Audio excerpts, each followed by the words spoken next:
Neste momento, gostaria então de dar uma vez mais as boas-vindas a todos vós e muito especialmente o nosso convidado de hoje, ao professor José Rafael Silva, ao qual eu agradeço imenso estar connosco aqui hoje e ter aceito este convite lançado pelo CEBAL. O professor José Rafael Silva é professor catedrático do Departamento de Engenharia Rural da Universidade de Évora e é também membro integrado da Unidade de Investigação do Instituto Mediterrâneo para a Agricultura, Ambiente e Desenvolvimento. E, simultaneamente, é fundador da empresa Agro Insider. Professor já de longa data, foi membro do Conselho Administrativo da Universidade de Évora, vice-diretor da Escola de Ciência e Tecnologia, membro do Conselho Científico, do Conselho Pedagógico e do Cenário Universitário e também diretor e membro de algumas comissões de curso, nomeadamente o mestrado em Tecnologias de Agricultura de Precisão. Das suas principais áreas de atividade científica baseiam-se na conservação do solo e da água, agricultura de precisão, energia e bioenergia. E hoje vai-nos falar da sua experiência a nível empresarial. Como membro fundador da Agro Insider, que é uma spin-off da Universidade de Évora, que desenvolve ferramentas e aplicações para a recolha inteligente de dados da produção, aliando a ciência, a agricultura e a inovação. E é com este tema, com a palestra denominada Professores Universitários Empreendedores, é possível um caso de sucesso, que temos aqui hoje o professor José Rafael. A palavra é sua. Bem-ajam a todos. Em primeiro lugar, agradecer o convite. O desafio foi falar aqui um bocadinho desta aventura, como é que é possível que um professor universitário decida também desenvolver um projeto empresarial. Eu acho que não sou o caso único, há muitos que fazem essa aventura ou tentam realizá-la. Talvez também discutir aqui um pouco convosco e refletir aqui um pouco convosco como é que é às vezes estes dois mundos, não é? O mundo da comunidade científica e o mundo do sistema empresarial. Eles se ligam ou não se ligam? Quais são as barreiras? Porque é que será que em alguns países do mundo parece que esta ligação é uma ligação mais fácil, noutros mais difícil? Portanto, o que é que, do ponto de vista de processo de que vivi e continuo a viver, que não continua a não ser um processo simples, não é? De às vezes ligar estes dois mundos. Eu coloquei aqui na imagem de abertura desta minha apresentação uma imagem muito gira de 1989, convidado pelo professor Bianchi de Aguiar a fazer precisamente uma apresentação do mesmo género, que ele também, como é que era possível que eu tinha feito esta aventura e gostava de ouvir as minhas opiniões sobre o assunto. Então, em 89, celebrou-se precisamente a caída do Muro de Berlim, 2019 faziam 30 anos da caída do Muro de Berlim, portanto foi em 2019 que fiz esta apresentação. Eu acho que é interessante porque muitas das vezes esta questão do muro é a ideia das barreiras que nós encontramos nestes processos. Tentando, nessa altura, organizar um bocado a apresentação, que agora já está diferente, porque já passaram 3 anos, mas penso que há aqui muitas barreiras que normalmente nós temos que ultrapassar para às vezes dar este passo, fazer essa experiência.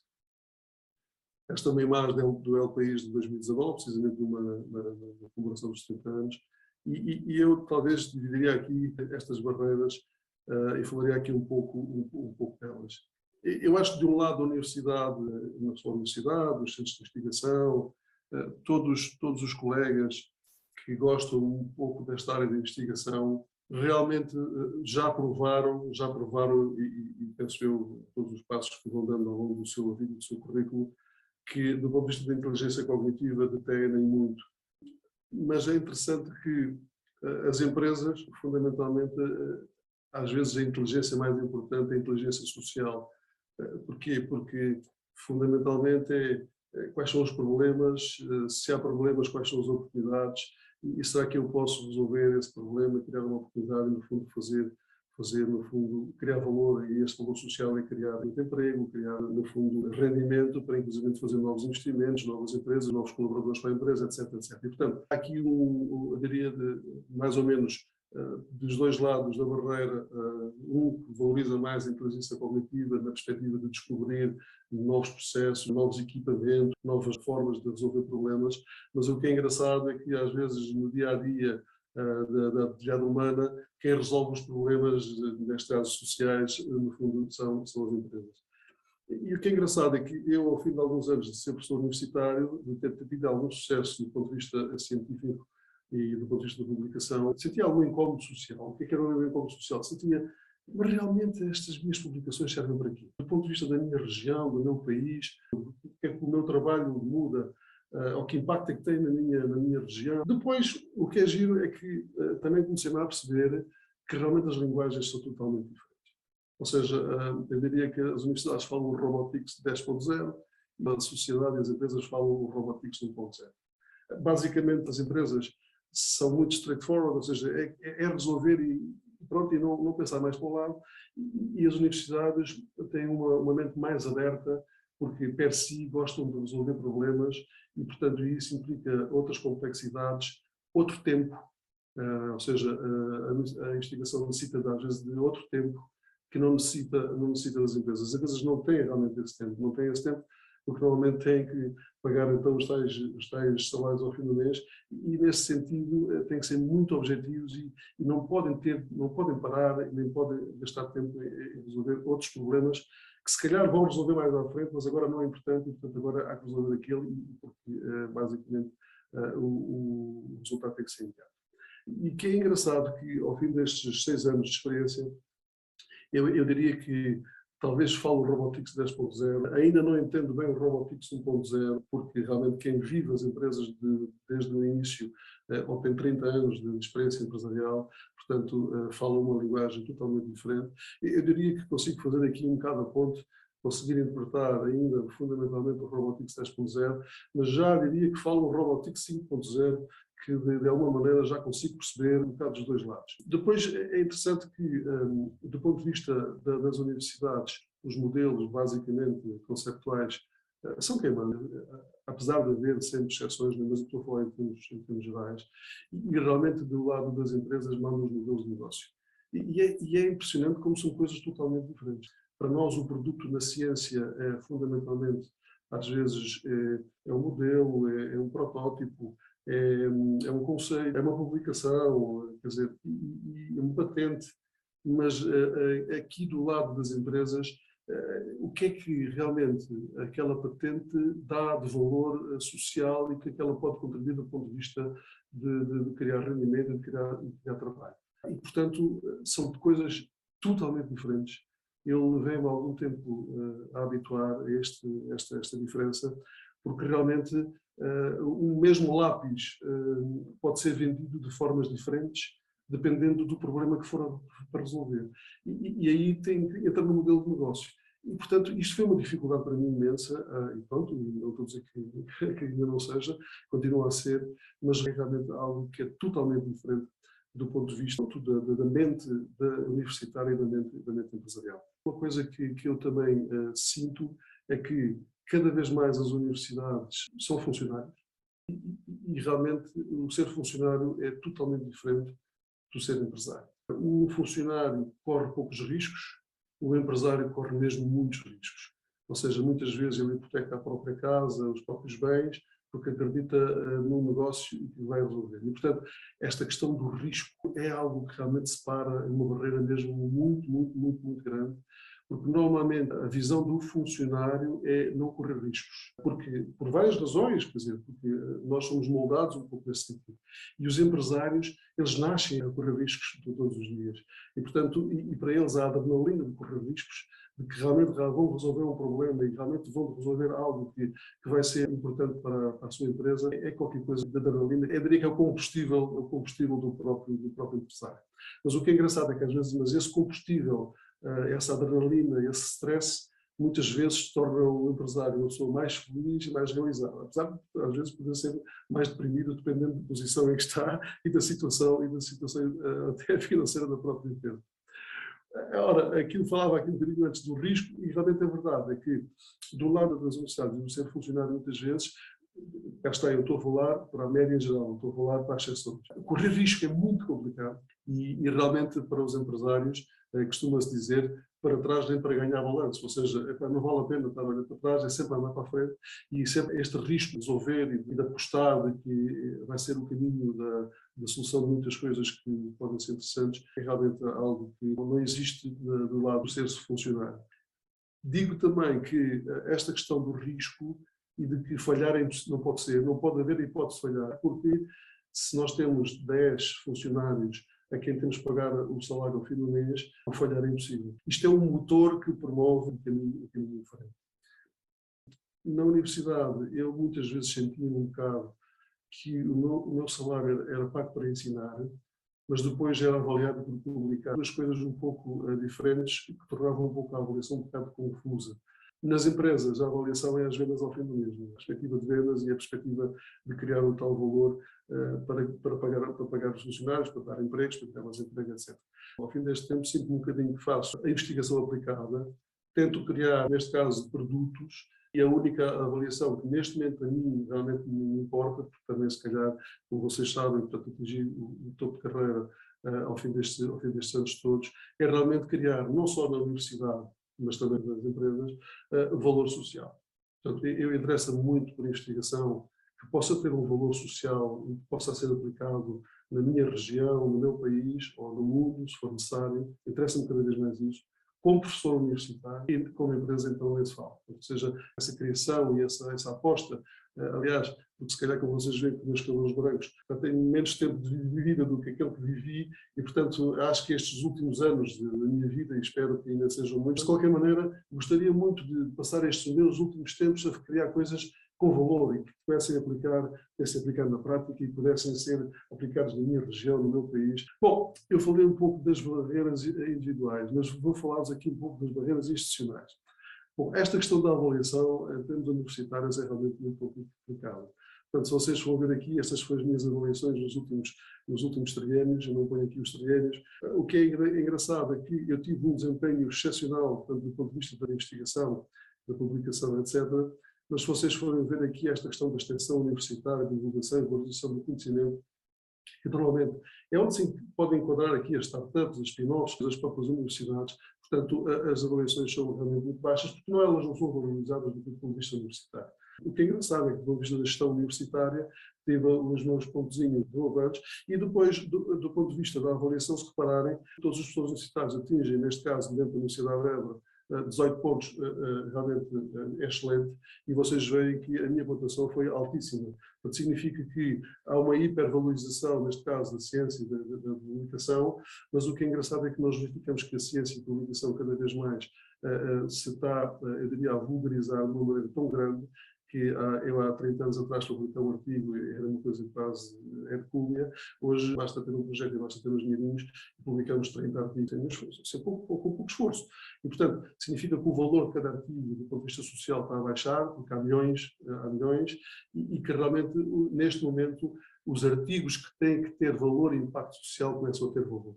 Ou seja, neste momento eu soube recentemente que na China, porque na China é terrível, o índice de publicação é enorme, portanto, neste momento já começam a fazer, no fundo, a separação das publicações, só artigos que tivessem tido impacto ou têm impacto social. Ou seja, os outros começam a ter um valor muito baixo.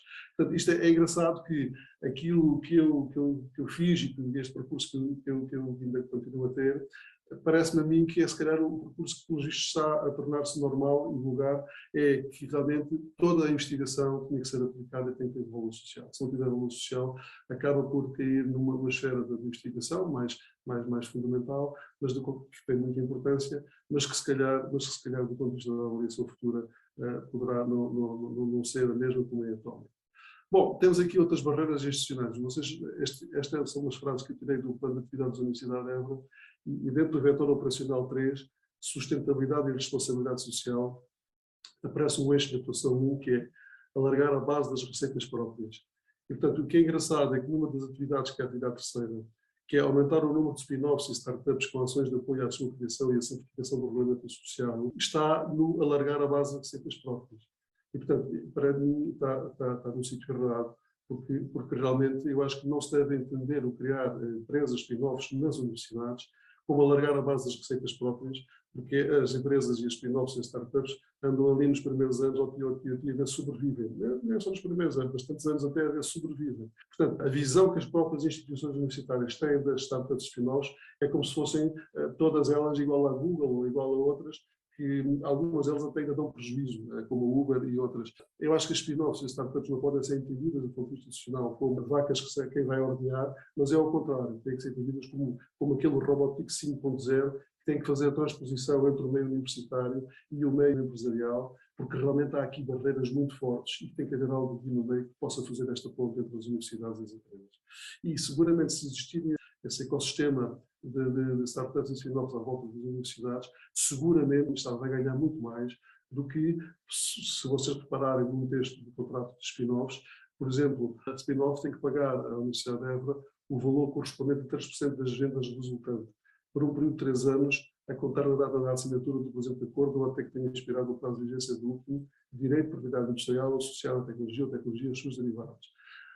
A maior parte das spin-offs que são criadas não têm tecnologias, nem têm patentes associadas, têm pessoas com grandes competências, capacidade de muitas vezes de análise, e basicamente o que elas sabem é articular instrumentos e tecnologias que são comuns e vulgares, mas montá-las de uma maneira a resolver problemas sociais. E, portanto, é engraçado como é que as instituições veem as spin-offs e as startups, quer dizer, basicamente é nos primeiros anos, que é precisamente aqueles anos mais difíceis das próprias empresas, já se está a cobrar o 3% das vendas, que é uma coisa ridícula, porque a maior parte delas nem sequer tem vendas nos primeiros anos. Portanto, ou seja, era preferível, se calhar, montar isto para o futuro do presente. No presente é suportá-las, apoiá-las, dar-lhes aquele esforço, aquela ajuda que é necessária naquele primeiro, para se consolidarem e depois, a partir daí, passar a fazer mais pontos ainda com a própria universidade e as empresas. Portanto, é aqui um bocadinho a questão de uma visão diferente, talvez, que as instituições têm que... Mas pronto, é normal, portanto, isto são processos lentos, são processos que levam tempo, são processos que as próprias administrações das próprias universidades não têm sensibilidade, talvez porque também não as viveram e, portanto, não podem ter tão longe. Mas pronto, é realmente uma reflexão aqui em conjunto. A maior parte das pessoas pensam que realmente as startups e spin-offs são empresas do Silicon Valley, não é? E, portanto, que os sócios vão ficar muito riquíssimos. Aliás, eu acho que é o contrário, precisamente o contrário.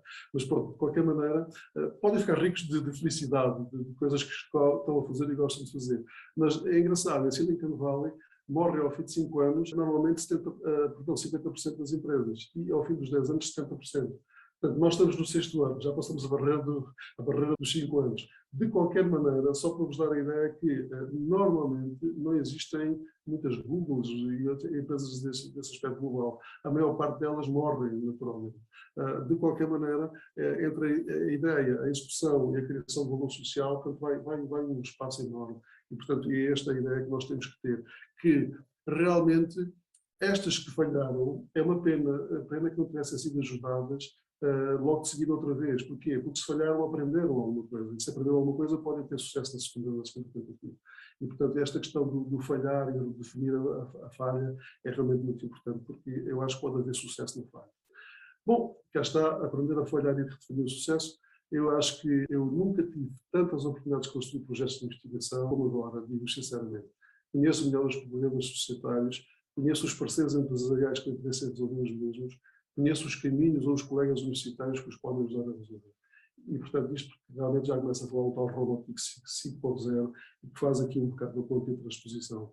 Eu acho que as universidades podem se beneficiar mesmo muito das startups, mesmo sem receber dinheiro nenhum, e aliás, até nos próprios currícula das próprias universidades, dos diferentes cursos, deveria existir este conceito de criação, quer dizer, os próprios alunos criarem e tentarem resolver problemas, saber qual é a oportunidade que se cria, saber como é que eu vou resolver esta questão e vou criar aqui, montar um sistema de negócio que possa criar valor social. Eu acho que isto é algo que nós não temos muitos no nosso currículo.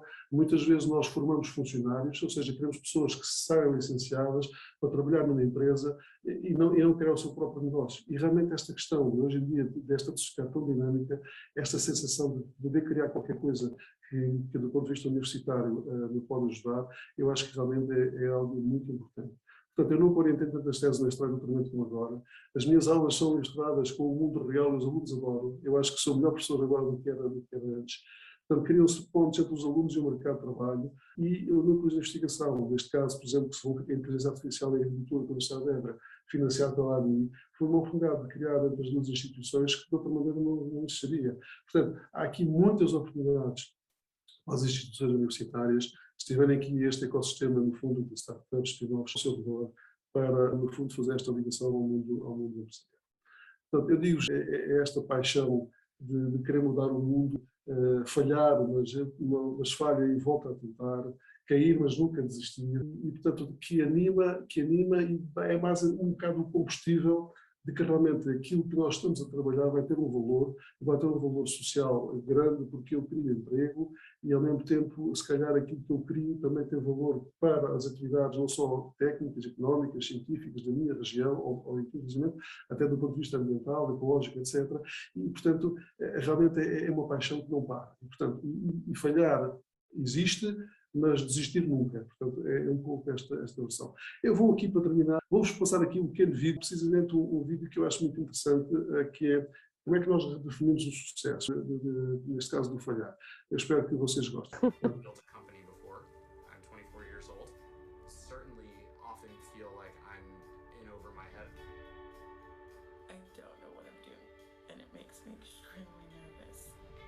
What keeps me up the most is like, am I really, as a person, capable of building this company? You so badly wish that I wasn't working at a startup, right? Do you think that people should do what makes them happy? No. The risk of failure is so high that there's a good chance that I'm investing years of my life in things that will ultimately fail. To start a company, you have to be crazy. None of us have any experience. I might have taken on more than I can handle. I work 18, 20-hour days. I fail multiple times a day. We live out of a motel. Hello? We only had 3 weeks of money left. Just about everything you can imagine went wrong. We made 18,000 pounds of bad product. Oh my God. If we don't have a product, we don't have a company. We're in this. Like, we jumped off the cliff. Like, there's no going back. So, like, I have to do it or die trying. For me, it always comes back to you have to play the game to change it. 90-something% of startups fail. I'm just gonna make it my #1 priority not to. Have you heard of Vonza? Really good. When you buy 3, you get hugs. Oh, thank you so much. Being a startup founder is about building something and getting somewhere. You should fix your hair right away. I guess it's better. You start to realize everything is going to seem terrifying, but you'll figure it out one step at a time. There's no ceiling. There's always more room to grow and more room to achieve. It's surprised me what being passionate about something can change a gear within myself or anybody else, really. I definitely did not see any of this coming.